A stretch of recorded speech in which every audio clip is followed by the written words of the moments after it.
జున్ను వాళ్ళ తాతయ్యతో ఆడుకుంటుందండి. ఈరోజు చాలా సరదాగా, యాక్టివ్‌గా ఉంది. అంతేకాక వాళ్ళ డాడీ భవానీ మాల ఒకటేశారు. ఇంట్లోనే ఉండమ్మంటే ఇంట్లోనే ఉన్నారు. ఆ! చాలా బాగా ఆళ్ళ తాతయ్యతో ఆడుకుంటుంది. ఆళ్ళ టీచర్ స్కూల్‌లోని ఏబీసీడీలు 1, 2, 3లు చెప్పమంటారు కదండీ! అలా చెప్తుంది. ఆళ్ళ తాతయ్యకి "నువ్వు ఇది చెయ్యు, నువ్వు ఇది చెయ్యు, నువ్వు ఇది చెయ్యి" అనేసి.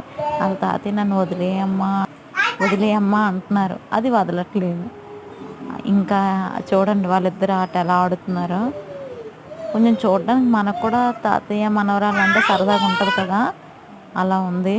చూడండి.